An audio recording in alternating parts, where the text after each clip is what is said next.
Hi guys, as you can see, this is not my normal way of starting out a video using my phone to film, but I just wanted to jump in here before starting the actual video and thank you guys for those of you that came out to see me this weekend at the Peddler. I had so much fun and you do not believe how honored I felt to have met you guys. Thanks for taking the time to see me. I had a lot from out of state that came to see me, and you do not believe how honored I felt that you actually took the time to do that. And to anyone who came, even if you just drove 15 minutes, it was awesome talking to you. I also want to thank the Peddler for all of the hard work they put into this, for making it happen. Everything was so organized and my space was fixed up so nice. Thanks for that. Thanks again and enjoy the video. Hi guys, welcome to my channel. So today we're having one of those weird Ohio weather days where a sweatshirt actually feels good here in June. Last week we had sweltering 80s and today it's only probably in the 60s, kind of chilly, but it is nice out there. I'm not, complaining, but I love summer, so I'm really looking forward to, hot weather. So in today's video, I want to share with you some homemade or handmade things that I do all the time that I feel might be beneficial to some of you if you get joy with that sort of thing. For me, it's just, I just feel like I accomplish something if I can do things, myself, like make it myself and not rely on just running to the store all the time to buy things. Not that we don't need to do that too, but there's just here and there some things that I feel are just a benefit to me to just make them myself. And it's nothing major, it's nothing that anyone can do them, and I'm sure a lot of you already do, but I love learning from other people, and I'd even love to hear some of your tips down below in the comments. If you have certain things that you always just make your own, or just create something that is a benefit to either saving money, or again just that feeling of making it yourself, I'd love to hear about it. Like, we can learn from each other. So first, let's talk a little bit about groceries. How the grocery bill just keeps climbing up, or I feel things just get pricier and pricier, and there's a few aisles in the grocery store that are just a bit pricier than all the rest, or I always feel that way when I walk into them. One of them is the laundry detergent aisle. I just feel it's so expensive to buy laundry detergent. Now, I'm not saying that I don't sometimes do it. I actually don't get around to always making my own, but I'll share my favorite recipe with you. It's one that I love to have on hand. It does an amazing job of getting my clothes clean. They smell clean and fresh. And I'll just quickly show you how I go about to make it. There's 6 different products involved in making this soap, and I just basically mix everything together in a large bucket. I grate the bars of soap, add that.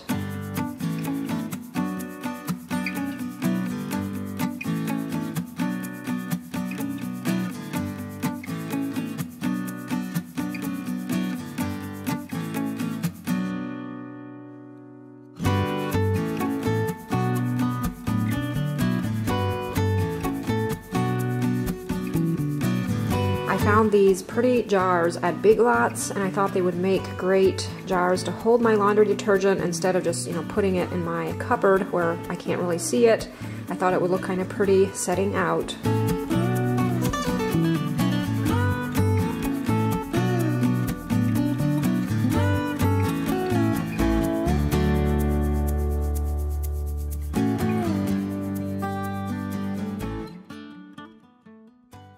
The other aisle that I feel is really overpriced, just really expensive and not healthy at all, most of it, is the cereal aisle. I have a recipe that I really like, that most of us in the family like.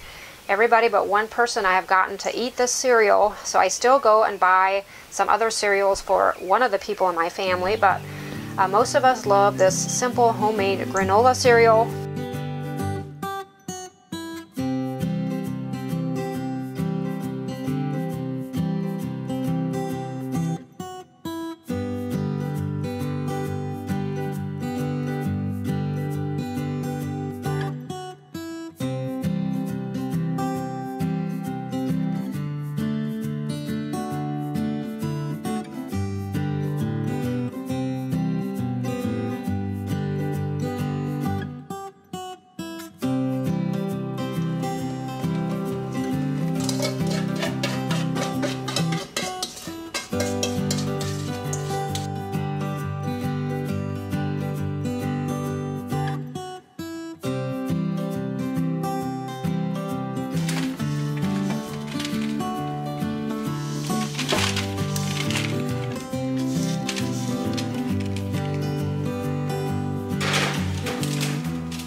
So let's get into some food for the birds. I really like to make homemade suet. Now sometimes I'll buy the suet blocks in the store. They're also kind of pricey. It's of course a lot cheaper to just make it at home, but I've learned the birds, really like the homemade kind. I can barely keep my feeder stocked with it, but sometimes I'll get so busy where I don't get around to getting it made, and then I'll have a few store-bought blocks that I'll put out for them. And I will share this recipe down below in the description box. I may have shared it before, but I'll make sure to share it again in case you missed it. There's several ways of making this. You can either just put everything together cold, not heat anything up, and then you have more of a crumbly suet that can be stuffed, into logs, like suet logs.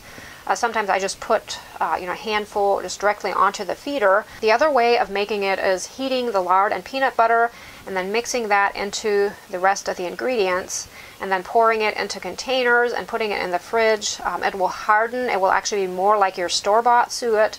And I have a cousin who makes this suet all the time too, and she has actually done studies on this, and she swears that the birds cannot carry the hard suet away as fast as just the crumbly kind, which really makes sense, but I thought that was kind of funny because we both, she loves to feed her birds too, and we both can hardly keep up, and she did this study and discovered that it's actually more, beneficial to just make it, the last way with melting the lard and peanut butter.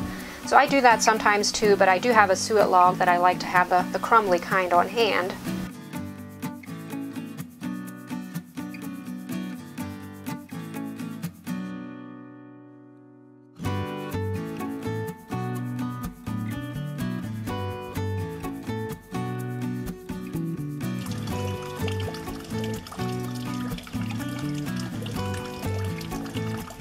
And while we're still on the subject of food, one of the easiest ways, of course, to save money on produce would be just to raise your own if you have the proper space.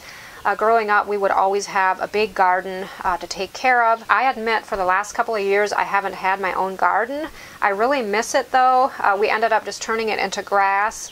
For me, it's just easier right now with everything I have going on to just mow it instead of, take care of fruits and vegetables in there. We have a lot of local markets here in our area that carry healthy, fresh produce, and sometimes right now it's just easier for me to just go buy it. Definitely something I want to do in the future again though is just raise my own produce and then do some canning with it and all that good stuff. But I do have a raised bed there by the house that I have some radishes and lettuce, onions, spinach in, and also a few tomato plants that I started. So it's always fun to get just a little taste of that at least. But if you do have the space and have the time, definitely a garden is so much fun, very satisfying as far as, you raise it yourself and maybe eventually even, freeze some of the things or can them. Such a good feeling. I want to show you guys quickly how I prepped the soil here in my raised bed. Got it ready for, to plant seeds. We have a big pile of cow manure sitting on our property. It's been there for a couple of years, so it's not really bad smelling or anything, but it is the perfect thing to add to soil to make it just nice and rich. Here I'm just putting a thick layer over the top, and then using my shovel, I'm just flipping, the soil over, kind of cultivating it into the ground. Believe it or not, growing up, we would do this to our entire garden. We did not have a tiller. We did it by hand. It was a lot of work, but we did have some amazing soil to work with.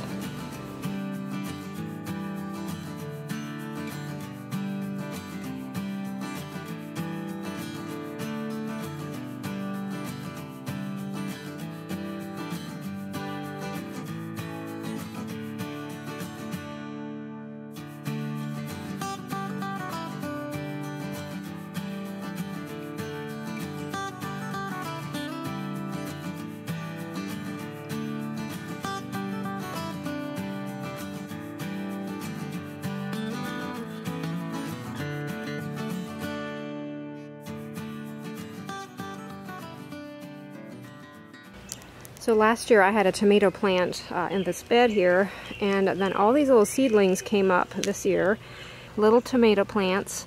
I think what I'll do is just plant a few in a pot and see how it does.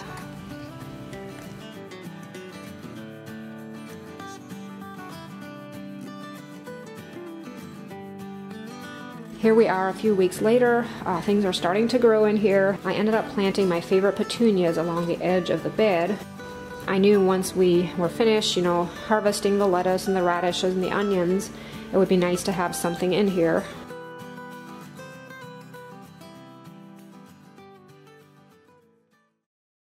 The other thing that people spend money on that can get kind of pricey is pop. Now I gotta say, we're pretty lucky, but here in my family, we don't really care for pop that much, so I don't buy a lot.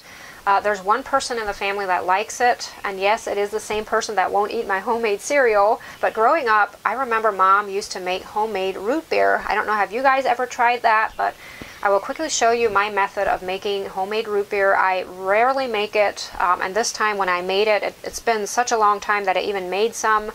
I felt like I could have perfected it a little better. I don't think it got quite enough sun this batch, but you could always play around with it, you know, leave it in the sun for longer or shorter, or use another root beer extract. The one I'm using here I got off of Amazon, and I'll link it down below in case you want to buy the same thing, but I'm sure any root beer extract would work.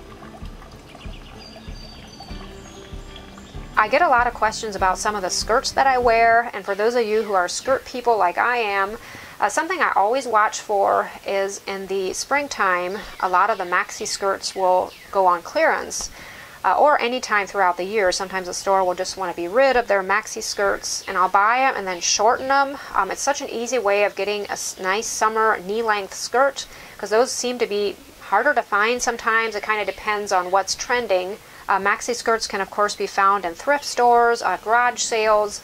Often they're still nice, like in good shape. Yeah, and I'll just shorten them. It's just an easy way of getting a nice summer, you know, knee-length skirt. And I'll do the same thing for dresses. Sometimes I'll come across a good bargain for, you know, a long dress, and I'll just shorten it. So what I'm doing here is just using straight pins to kind of mark where I want my hem to be.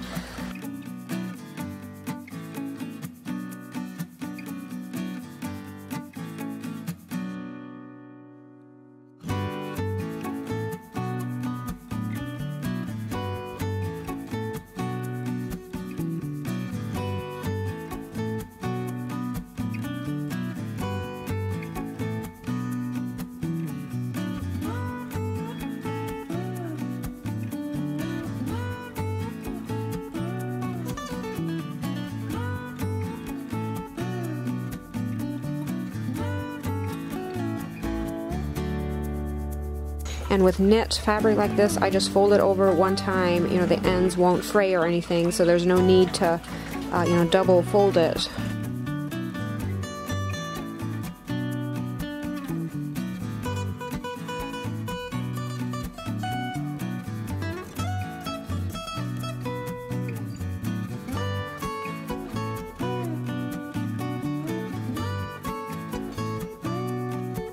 So if you're handy with a sewing machine, that's definitely a skirt hack.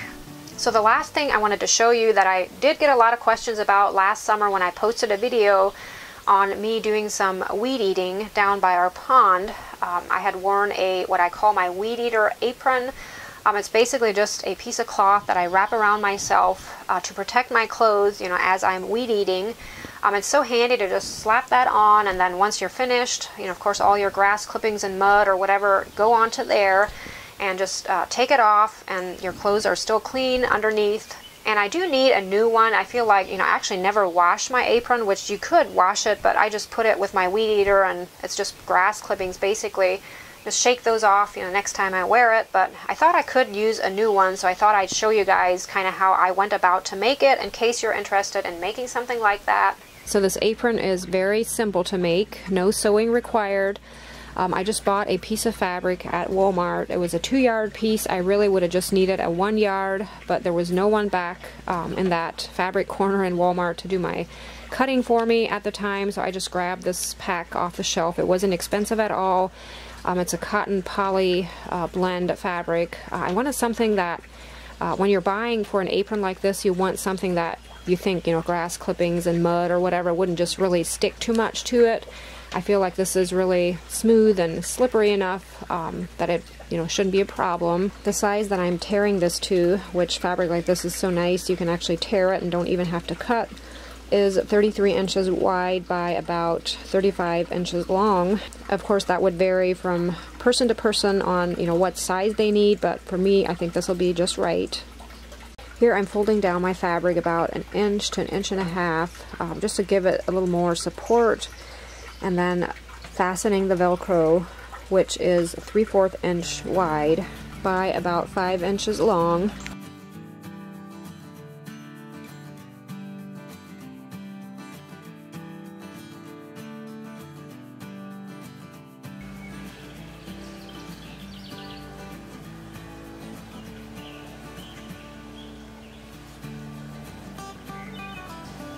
As you can see, I do look pretty ridiculous when I do any weed eating around here, but even if it's a bit unsightly, the apron does a good job of protecting my clothes. Now, I do like the boots that I'm wearing here. I had worn them recently in a video, you may remember.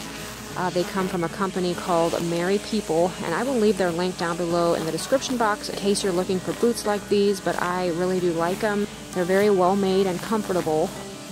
So I hope you guys enjoyed the video. Thanks for watching. I'm sure some of these things you guys do already, but I hope you got maybe something out of it. And again, I would love to hear your hacks or ideas, tips you may have down below in the comments. And for those of you looking for some more ideas, make sure to check out the comments. I'm sure there's going to be some good ones in there. As always, I hope you're having a great day. Thanks for watching, and I look forward to seeing you in the next video. Bye.